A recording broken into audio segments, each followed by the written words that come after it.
Now, for those of you that don't know, that have been living under a rock, I want to make sure I read it because I'm quoting it accurately.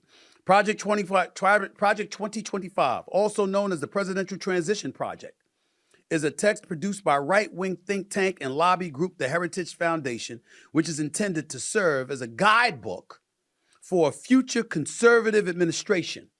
Donald Trump and his campaign team have officially distanced themselves from Project 2025's radical blueprint, yet several key figures behind the project have political ties to the former president. Now, ladies and gentlemen, this is a lengthy document, about 900 pages. Some of the policies it proposes have garnered widespread attention, including bringing federal agencies under more direct control of the president, a rollback on environmental commitments, and, of course, abolishing the Department of Education. These are the kind of things that they're talking about here. It's essentially a map for ultra-conservative activists to enshrine their agenda should Trump win. Now, what they'll tell you is, with or without Trump, they've been doing this since the Reagan administration, and they're going to keep on doing this for years and years to years and for years and years to come. That's what they're talking about here.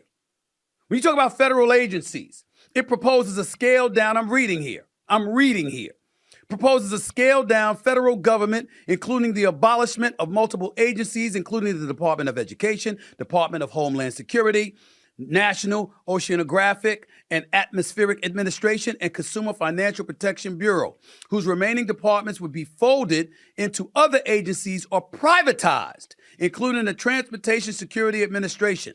How about transgender rights?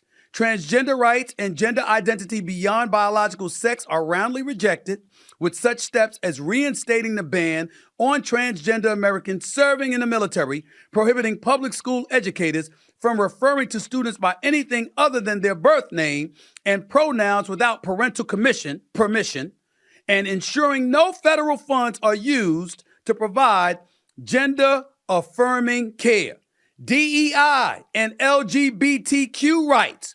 Project 2025 seeks to eliminate diversity, equity, and inclusion programs from throughout the federal government and in universities. And while it doesn't outlaw same-sex marriage, it supports, quote-unquote, nuclear families that include a married mother, father, and their children, and calls for restricting laws that bar discrimination on the basis of sex to exclude sexual orientation and gender identity.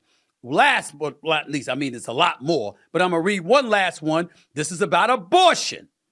While Project 2025 doesn't explicitly call for an abortion ban, it would take many steps to restrict the procedure, including directing the Food and Drug Administration to revoke its approval of abortion drug, mifepristone, M-I-F-E, Pristone, P-R-I-S-T-O-N-E, using the Comstock Act to block any abortion equipment or medication from being mailed, which abortion rights advocates have said would be a backdoor way to ban abortion, barring federal funds being used to provide health care coverage for abortion, and requiring states to report all abortions that take place there to the federal government. So there you have it. You're going to hear the Democrats leaning on this heavily. Because you see, since the assassination attempt against Donald Trump, you're fading. I said it to you one day, I'm going to say it again. Goes to the ground, jumped on by Secret Servicemen. They're getting him up. He says, let me get my shoe. He gets up, blood is streaming down the right side of his ear and his face and what have you.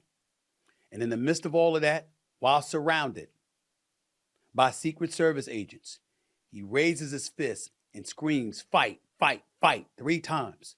And the American flag is behind him. The Associated Press has that photo. I don't know why we don't have it yet, but the Associated Press has it. It's the American flag behind him. You can't buy a better photo as a politician. You cannot buy a better photo. And what did they talk about at the RNC? Especially Lara Trump, his daughter-in-law, his strength in that moment of adversity, of fear, with his life on the line. Look at what he did. Look at the streak he showed. Look at the fervor. Look at the vigor. Look at the tenacity. Look at his determination. That's what they were saying. You and I both know that's the last thing they've said about Joe Biden over the last few months. So this is where we are.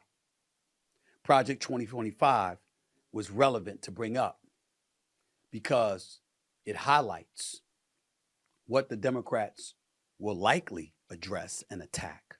And most importantly, when they have what they have to. They have nothing else to stand on to their critics. To the left, sure, but to independents, to folks on the right, no. You say the economy's doing great, they say inflation.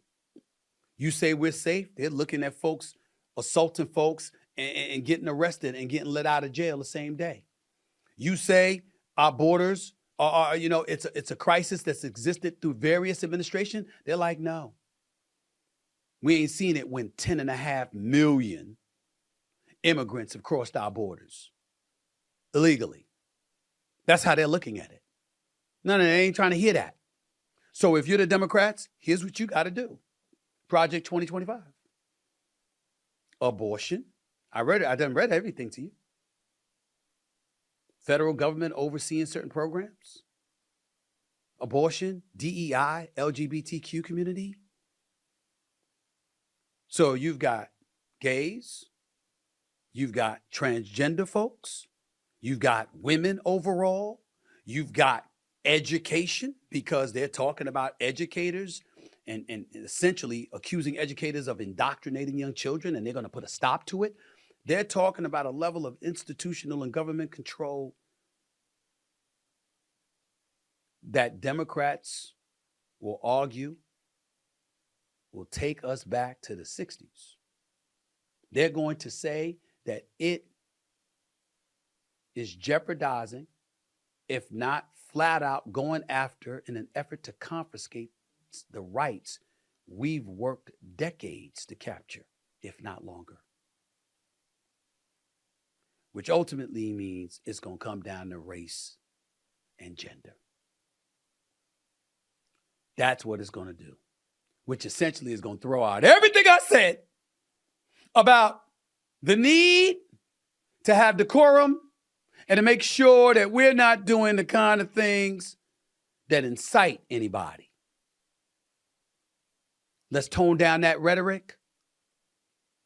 The Republicans clearly ain't trying to do that. And I suspect the Democrats won't do it either. So as things change, it will stay the same. It's about to get uglier. Not ugly to the point of what happened this past Saturday. I'm talking about the rhetoric. It's about to heat up, y'all. It's about to heat up.